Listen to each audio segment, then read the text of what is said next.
تاج نظر ہے حال میرا سرکار توجہ فرما۔ الحمدللہ رب العالمین والصلاة والسلام علی سید الانبیاء والمرسلین، اما بعد فاعوذ باللہ من الشیطان الرجیم، بسم اللہ الرحمن الرحیم۔ اہل اسلام کا یہ 1400 سال سے عقیدہ ہے کہ انبیاء کرام علیہم السلام اپنی اپنی قبروں میں زندہ ہیں، بلکہ دنیا کی جو زندگی تھی اس سے اعلیٰ زندگی ان کو ان کی قبر انور میں عطا کی گئی۔ اور امام جلال الدین سیوطی شافعی رحمۃ اللہ تعالی علیہ نے اس بات پر اجماع نقل فرمایا کہ مسلمانوں کا اجماع ہے، اتفاق ہے اس بات پر کہ تمام انبیاء کرام علیہم السلام اپنی اپنی قبروں میں زندہ ہیں۔ اللہ رب العزت قرآن مجید میں ارشاد فرماتا ہے، پارہ 2 سورہ بقرہ کی آیت نمبر 154 ہے، فرماتا ہے وَلَا تَقُولُوا لِمَن يُقْتَلُ فِي سَبِيلِ اللَّهِ أَمْوَاتٌ بَلْ أَحْيَاءٌ وَلَكِن لَّا تَشْعُرُونَ۔ فرمایا کہ جو اللہ کی راہ میں قتل کر دیے گئے ہیں ان کو مردہ نہ کہو، بل احیاء ولکن لا تشعرون، بلکہ وہ زندہ ہیں لیکن تمہیں شعور نہیں۔ اسی طرح اللہ پاک نے ارشاد فرمایا وَلَا تَحْسَبَنَّ الَّذِينَ قُتِلُوا فِي سَبِيلِ اللَّهِ أَمْوَاتٌ بَلْ أَحْيَاءٌ عِندَ رَبِّهِمْ يُرْزَقُونَ، کہ جو اللہ کی راہ میں قتل کر دیے گئے، جہاد میں شہید کر دیے گئے، ان کو مردہ گمان بھی نہ کرو، بل احیاء عند ربهم یرزقون، بلکہ وہ زندہ ہیں، اپنے رب کی بارگاہ میں رزق دیے جاتے ہیں۔ کہ ان کو مردہ گمان کرنے سے بھی منع کیا گیا ہے، کہ ذہن میں یہ خیال بھی نہ آئے کہ وہ دنیا سے چلے گئے تو اب وہ مر گئے، مٹ گئے، ختم ہو گئے، بلکہ فرمایا کہ وہ اپنی قبروں میں بھی زندہ ہیں، ان کو رزق بھی دیا جاتا ہے۔ تو اس آیت میں شہید کی فضیلت بیان کی گئی کہ شہید اللہ کی بارگاہ میں زندہ بھی ہوتا ہے، اسے رزق بھی دیا جاتا ہے، اور مومنوں سے فرما دیا، مسلمانوں سے فرما دیا کہ ان کو مردہ گمان بھی نہ کرو، کہ تمہارے ذہن میں بھی کہیں یہ خیال نہ آئے کہ وہ تو شہید ہو گیا، وہ مر گیا، مٹ گیا، بلکہ گمان کرنے سے بھی منع فرمایا۔ اسی آیت مبارکہ سے علماء کرام نے 2 جہت پر استدلال فرمایا، اور فرمایا کہ انبیاء کرام علیہم رضوان شہید کو جو فضیلت ملتی ہے اس کی نبی کی وجہ سے ملتی ہے۔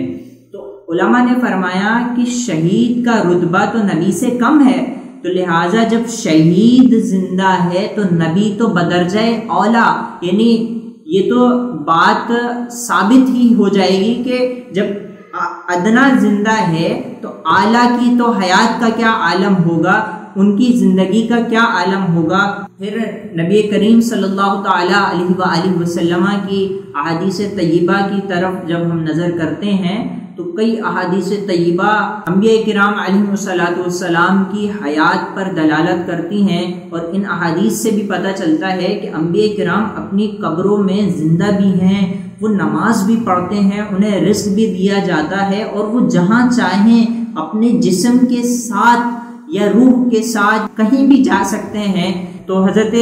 ابو دردہ رضی اللہ عنہ سے روایت ہے، اس حدیث کو امام ابن ماجہ سنن ابن ماجہ میں روایت کرتے ہیں کہ رسول کریم صلی اللہ علیہ وآلہ وسلم نے ارشاد فرمایا کہ ان اللہ حرم علی الارض ان تأکل اجساد الانبیاء فنبی اللہ حی ویرزق، کہ بے شک اللہ نے زمین پر حرام کر دیا کہ وہ انبیاء کرام علیہم رضوان کے جسموں کو کھائے، اللہ کے نبی زندہ ہوتے ہیں اور انہیں رزق دیا جاتا ہے۔ تو اسی طرح ایک اور حدیث پاک میں حضرت موسیٰ علیہ السلام کے بارے میں ہمارے آقا صلی اللہ علیہ وسلم معراج کو تشریف لے جا رہے تھے، تو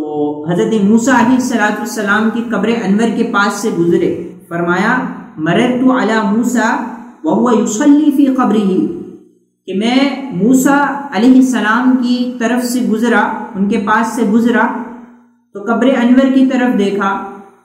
وہ نماز پڑھ رہے تھے، وہ اپنی قبر میں نماز پڑھ رہے تھے۔ اس حدیث کو امام مسلم رحمۃ اللہ تعالی علیہ نے اپنی کتاب صحیح مسلم شریف میں روایت کیا ہے۔ اسی طرح کثیر علماء کرام نے اس موضوع پر کئی کتابیں لکھی اور اس میں کثیر دلائل کو جمع فرمایا اور فرمایا کہ انبیاء کرام علیہم رضوان اپنی قبروں میں زندہ ہوتے ہیں اور ان کی زندگی ہم عام لوگوں کی زندگی سے بھی اعلیٰ زندگی ہوتی ہے اور انہیں تصرف کرنے کا بھی اختیار دیا جاتا ہے۔ اسی طرح ایک اور حدیث پاک ہے، فرمایا کہ حضور علیہ الصلوۃ والسلام نے فرمایا الانبیاء فی قبورہم احیاء یصلون، کہ انبیاء کرام اپنی قبروں میں زندہ ہوتے ہیں، نماز بھی پڑھتے ہیں۔ تو نماز زندہ پہ ہی ہوتی ہے، وفات جو پا جاتا ہے، جو انتقال کر جاتا ہے، تو اس پر نماز نہیں ہوتی۔ تو انبیاء کرام علیہ السلام کی زندگی حدیث پاک سے بھی ثابت، قرآن مجید سے بھی ثابت، اور اہل اسلام کا، اہل سنت کا یہ عقیدہ ہے کہ انبیاء کرام علیہ السلام اپنی قبروں میں زندہ ہیں۔ اعلیٰ حضرت امام اہل سنت رحمۃ اللہ تعالی علیہ کیا خوب ارشاد فرماتے ہیں،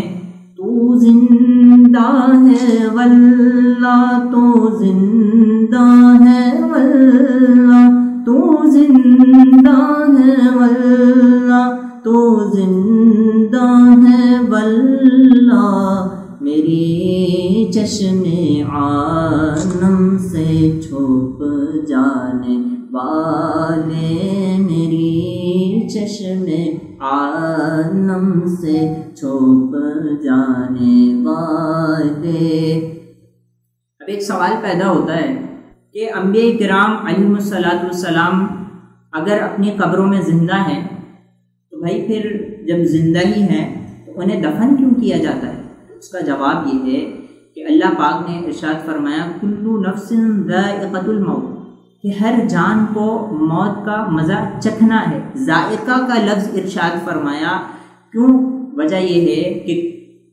یہ بات حقیقت ہے کہ اپنی قبر میں جانے کے بعد ہر بندے کو زندگی دی جاتی ہے۔ مردہ سے بھی تو سوال کیا جاتا ہے، تو اس سے وہ جواب کیسے دے گا؟ اسے زندہ کیا جاتا ہے، فرشتے اسے اٹھاتے ہیں۔ تو ایک طرح کی حیات تو ہر بندے کو دی جاتی ہے، یہاں تک کہ کافر کو بھی ایک طرح کی حیات دی جاتی ہے۔ وہ قبر میں جب جاتا ہے تو اس سے بھی سوال کیے جاتے ہیں، تو کافر کو بھی ایک طرح کی حیات دی جاتی ہے اور شہیدوں کو بھی ایک قسم کی حیات دی جاتی ہے۔ تو انبیاء کرام علیہ السلام تو شہید سے بھی اعلیٰ ہیں اور انبیاء کرام کو حیات دی جاتی ہے۔ تو سوال یہ پیدا ہوتا ہے کہ پھر ان کو دفنایا کیوں جاتا ہے؟